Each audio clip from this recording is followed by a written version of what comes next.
Hey, what's up, guys? Hey, this is Christian Brindle back here with another video today. And today I have a very, very special guest here with me today, somebody that I have been an admirer of from afar for quite some time. So it's really exciting for me to get to kind of have him on the channel here today and spend some time with him. I have the one and only Jeff Root, all the way from France. Jeff, how are you doing today? I'm good. It's the end of the day here, Friday in south of France. So living it up. That's awesome. That's awesome. Well, I know we only have so much time with you here today, so I want to make sure that we use every second of it to our advantage. So, Jeff, quickly, for anybody that might not know who you are, give us a short little introduction about kind of how you got into insurance and talk a little bit about your company and just kind of the success that you guys have had and maybe how you got there. Sure. Yeah. So right now I'm managing partner at Digital BGA. We're a 100% telesales focused life insurance agency. We build technology, generate our own leads for our agent partners. That's what I do right now. So got into the business in 2006, captive shop, sold life insurance, belly to belly. And I was young, right? And I was trying to sell these big policies and I accidentally sold one over the phone. The guy didn't want to see me even though he lived down the street. And I was like, oh, wow, like this is incredible. Yeah. This guy couldn't see, my young face and knowing he was a business owner. Right. And so that happened. The guy mailed it back and I was like, okay, there might be something here. And, so I bought my first batch of leads. I didn't even know you could buy leads. I did my friends and family thing. And I sold a few of those over the phone. And I was mailing applications, right? Like I had no idea and there's no tech back then or anything. And that's, I haven't looked back since. So I've been selling over the phone, since then. I for 10 years, I was an independent agent. And before starting Digital BGA, built my own websites, generated my own leads. It was a big blogger for SEO, generated leads that way. Then a bunch of people didn't believe that it worked, that you can just write blog articles. It doesn't work anymore. I mean, it can work if you focus on it, but I don't suggest that anymore. So by all means, this was old information. But, people didn't believe what I was doing and selling over the phone. So I started a podcast. And that was the Modern Life Insurance Selling Podcast back, 2015? No, way before that, like 2014. And then I just kept getting a bunch of questions from the podcast and I'd bring people on that were doing it successfully, right? You can sell over the phone. Mm-hmm. And then everybody kept asking how. And so I wrote a book, The Digital Life Insurance Agent, on Amazon, right? And, from there, it just turned into people wanting to work with me. I never intended to have anybody in a downline, but I kind of put all the information out there and people kept contacting me. So I did that. Turned into starting Digital BGA with my partner, Nick, after seeing kind of the lack of support for telesales agents out there, the lack of technology, and just we were breaking people's systems because at the time we were a high volume term shop, like just selling a ton of term over the phone, which requires a lot of case management work. And BGAs didn't like that, right? Because they had to work a lot for our business for these smaller term cases and case manage that through. And, so we ended up starting Digital BGA and that's how it was formed. And, now here we are today. That's awesome. That's amazing. I mean, it's so interesting to kind of look back and kind of how things were and maybe how things are today, probably a lot because of your efforts, right? Because you trailblazed a lot of that in the industry. And it's just so crazy to think about, back in 2006, maybe how different things might have been opposed to today. Because today there's so many technology tools, there's so much at our disposal, and it's just wild. I mean, back then it was like shooting fish in a barrel, right? You'd buy leads and you'd convert 25% of them. You convert 1 out of 4 easily. There was no competition. There was no reselling of leads or ping posting. There was no big lead vendors out there at the time, right? Yeah. I remember my main lead vendor out there was like abcleads.com or something like that. And just some random, but I was just writing the crap out of them. And up until 2008, it was shooting fish in a barrel. I was just lucky to be there. 2008 came along and lead vendors started popping up and you had ping posting systems where it was like a bidding system and then they'd sell to multiple people. And that's when I had to figure out, okay, I got to generate leads on my own to make this long-term. Yeah. So it was a lot different back then. So in 2022, Is there a particular way that an agent can go about generating leads without giving the house away, of course, but like, is there a particular focus an agent should have when it comes to generating leads in 2022? Is it Facebook? Is it YouTube? Is it something? Is it maybe, is it SEO? I mean, what is a focus that probably would be the most lucrative for an agent to just really like laser focus on if they wanted to generate their own leads and learn how to do that? Yeah, first of all, my point of view is life insurance. So it may be completely different for Medicare, right? So, but it's, over the past year, it's gotten really hard, right? Everything is saturated. A big thing at Digital VGA is we look at the sales data on all the leads that we generate, and that's a big, we scale the winners, cut the losers. And we got out of Facebook leads about 2 years ago, year and a half, 2 years ago, seeing the declining rate of contact and sales. Facebook, it's profitable, guys. You can make money doing if you're good, anybody's going to make money off of it, right? But you want something that works really well. Google doesn't work as well. SEO is much harder. It takes a lot more work these days to rank in the search engines. It heavily favors the big sites out there. So the small guys are having a much harder time. So, you really have to, in life insurance, you've really got to do a lot of research and development, on your own. And you really have to own a niche. So, a big thing out there, people like to work live transfers. We got out of live transfers early this year, right? We just saw the declining, well, not the declining sales rate, but the persistency of those go down because overseas live transfers. And I heard about this on the Medicare side during AEP, just how terrible it was. And so, I bring this up now because it's the same on the life side. A lot of these overseas live transfer services, they're reselling your transfers. They'll transfer you this week and then they'll transfer that same person the next week and the following week because they're all working the same data sources, right? Mm-hmm. And they don't care. Anyway, it's a toxic practice, but there's a lot of things that are just kind of going down they're just not working anymore, or they're working less. They're getting less effective, I should say. Okay. So to answer your question, I'll say what we're doing. Our biggest leads at Digital BGA are TV leads, right? That we generate ourselves. We produce our own commercials and we do a lot of over-the-top streaming service advertising, right? So that's our main lead source is TV, and we also do web call-ins as well. We do some internet leads on the term side, and I'm talking final expense when I talk about TV and web. And we do, some exclusive real-time leads too, but we don't use Facebook. We don't use Google. We use other media partners and partner with other big websites that have a lot of customers, right? So we can target specific age ranges, and we're basically one of their offers. So whether they sign up or they buy something and we're a thank you page offer, or we're advertised on their list or something along those lines. And so we're able to generate leads on around $2 a lead on the final expense side of things. If you do a lot of dials, that works really well as well. So we're trying to do things outside. Like we take this blue ocean strategy. We try and play in markets where people are not. And it takes a lot of research and development, right? For an independent agent to generate leads, I'm really big on owning a niche. I think agents that focus, like entirely focused, not just on term, not just on final expense, but specific niche in there, pilots or, diabetics or whatever that is. There's ways to generate leads, more leads than you can handle. And there's successful agents out there doing that. And it's working out there. And again, that's not to say Facebook and Google don't work, but they're just, it's saturated. And, to get an edge, these are the things you have to do these days. Yeah, it makes total sense. I mean, we've seen it on the Medicare side as well, on our side, that really almost all the types of marketing that we've been doing, opposed to just maybe a few being the exceptions, have raised the cost, and the cost per acquisition has gone up pretty dramatically. It doesn't really matter what it is, right? Whether it's Facebook leads, whether it's direct mail, of course. I mean, we still do some direct mail, but we can never just drop a generic direct mail drop like we used to be able to do anymore. Like that just doesn't bode the same results everywhere. Like for us, I mean, I find it's forcing people to get more creative. I think it's the agents that just want to plug and play.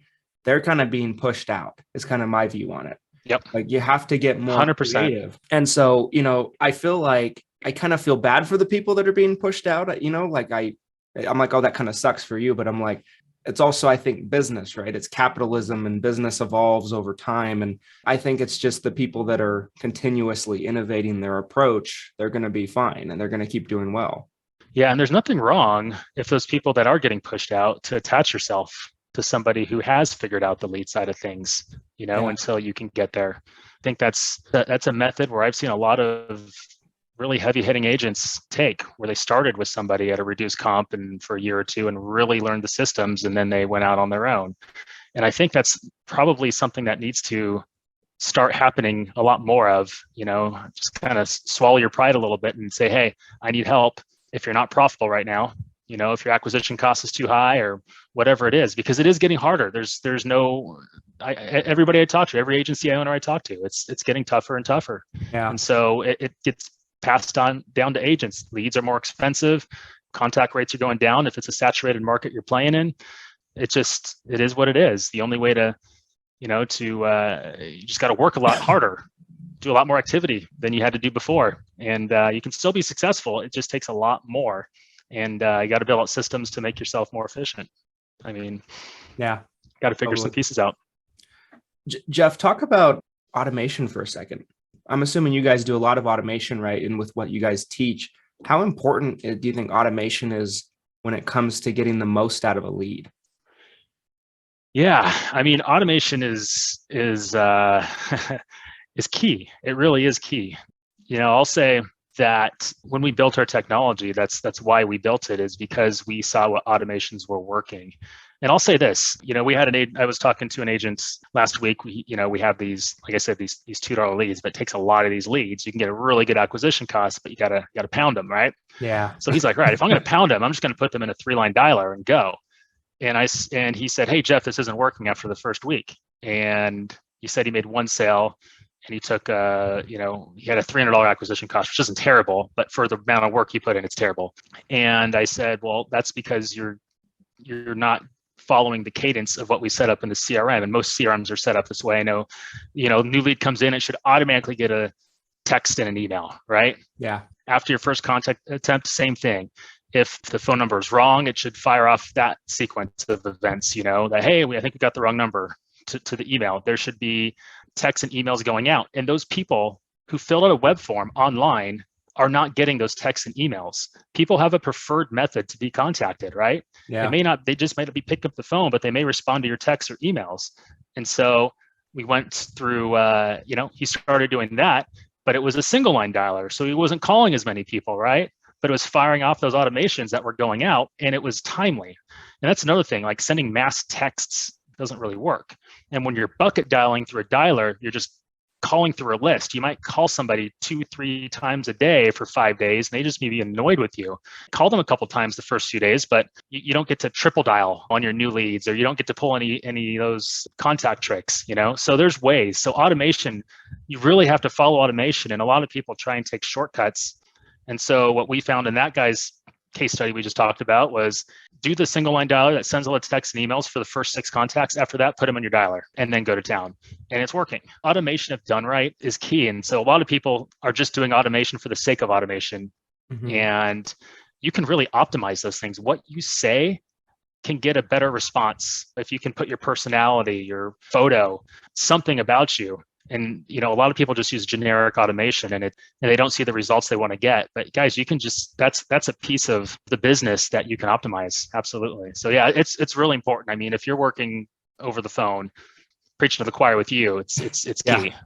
Yeah. Yeah, totally. I mean, it's it's crazy because I was talking to somebody the other day over the phone, and they were like, they got a batch of leads from somebody that I know, that I really like a lot, that, does leads. And they're like, we're just not having results with the leads. So I start kind of picking at it, and I start kind of like talking to them about it. And I'm like, all right, I'm like, okay. I'm like, how are you automating? Well, we're not. I'm like, oh, well, how many times are you calling the leads? Maybe once or twice through.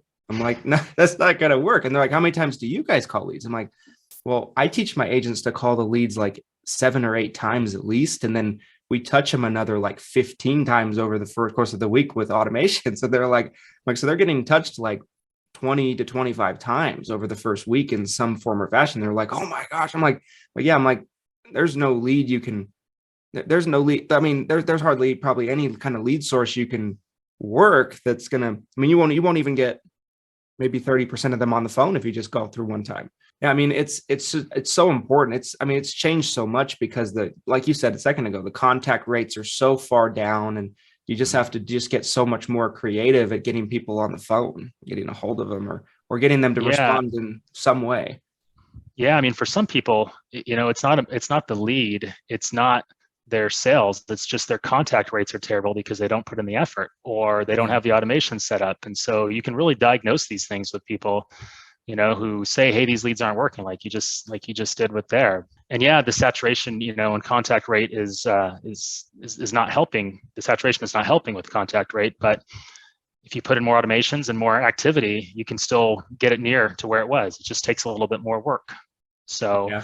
Yeah. we're seeing success with not interested leads, right? Somebody tells you you're not interested.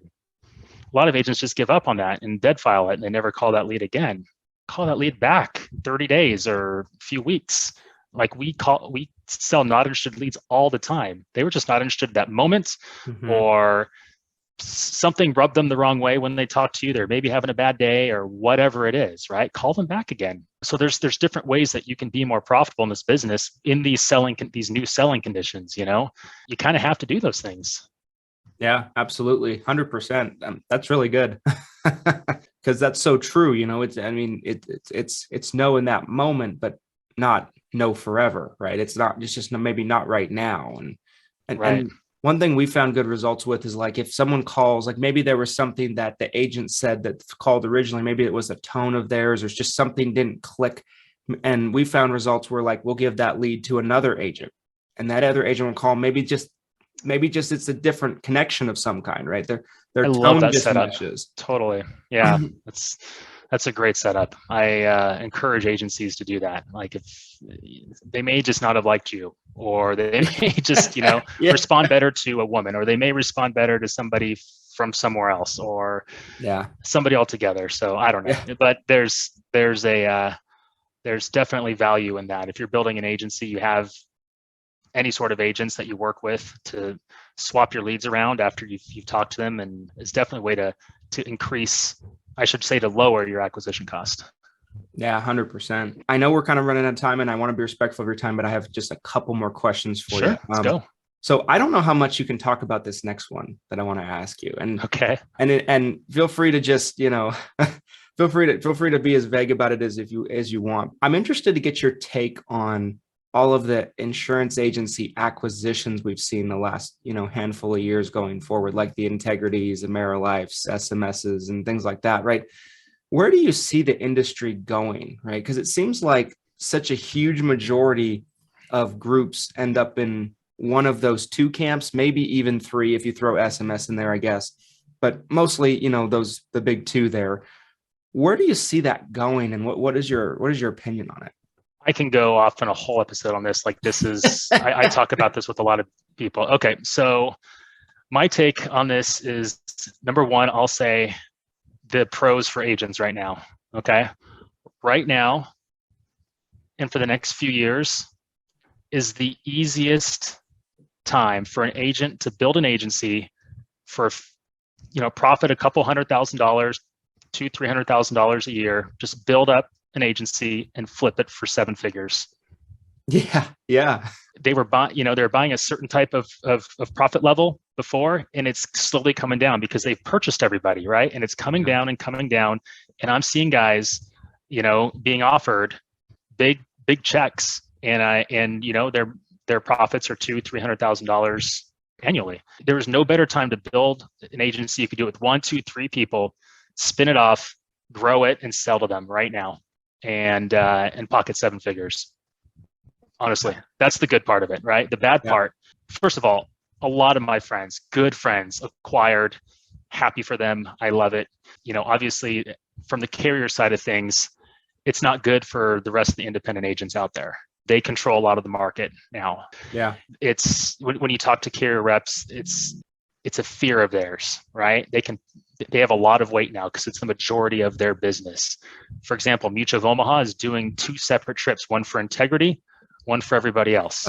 Wow. I Yeah. didn't know that. Yeah, they're doing that for next year's trip. They don't want all the integrity people to scoop up everybody else, or they're just big enough. I don't want to make assumptions there, but that's like, it's changing things for sure. Yeah. And so while it's creating an opportunity for agents, at the same time, there's a few people at the top that are controlling, a lot of this, and they control production, and it's unfortunate. Like we want to. So for example, AIG.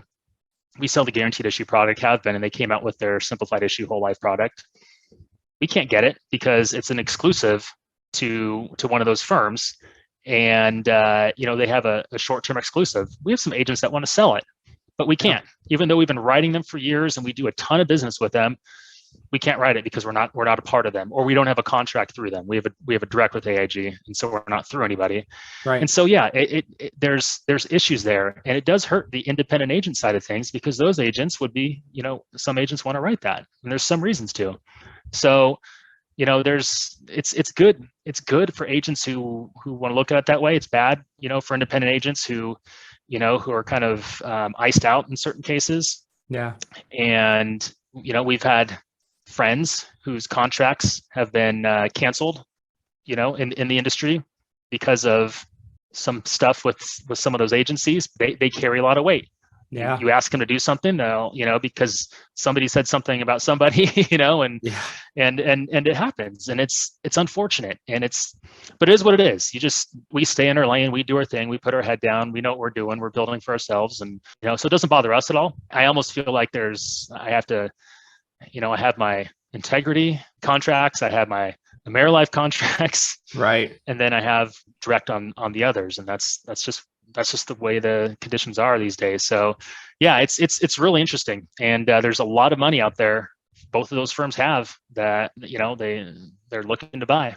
So agents that see it as an opportunity, though, honestly, it should be an opportunity for people. Yeah, definitely. I mean, I know several people that have done deals on both ends of the spectrum as well with both groups, and it's interesting to talk to them and kind of like hear about the differences. Of course, we don't need to get into that today, but like we should have a separate phone call and just talk about this. But 100%, I can go off.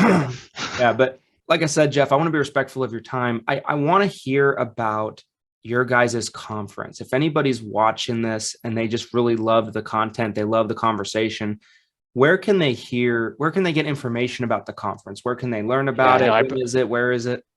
Appreciate you bringing that up, Christian. Yeah, it's the Digital Life Insurance Agent Mastermind. We're having 200 agents October 7th and 8th in Las Vegas, DLIAmastermind.com. Got some great speakers lined up in life insurance industry. This is our 4th year doing it. We sell it every time. It's fun. We have a good time. We have a fun opening party that's sponsored by a carrier. We all get together, and it's worth your time. It's all agents and agencies in the trenches talking about specific things that they're doing that's working. And right now, I don't think there's any better time to attend a conference like yours or mine when you have people in the trenches doing things, because it is getting a lot harder to do things these days. What was working a year or two ago is not working as well these days, and there's ways to overcome that. And there's information you can get from others to make your business better. So yeah, DLIAmastermind.com. Well, awesome, guys. Yeah, check it out. Consider going. I've heard nothing but amazing things from anybody I've ever talked to that's either been a speaker or anything like that. And they have a great lineup. So go on and check it out. Jeff, thank you for your time. This was awesome. Awesome. Yeah, it was fun. And anytime, man, let's do it again. Definitely. 100%. Guys, if you're not following Jeff, you guys have a Facebook group, right? For the agents? So we have Digital Life Insurance Agents. It's a Facebook group, and I'm just getting on YouTube. So Digital BGA YouTube channel. So I'm starting to record a bunch of stuff there. So awesome. We'll go on and follow them and Jeff over on those platforms, guys. We'll have him back on soon because these kind of conversations are fun. They don't happen often. So appreciate your time so much, Jeff. Guys, we'll see you next time. Thanks so much for watching the video. You like the video, you like the content. I need you to do me a favor, smack the like button so more agents can find it easier. Subscribe if you're not subscribed already. Comment your thoughts below, and we'll see you next time. Thanks, guys.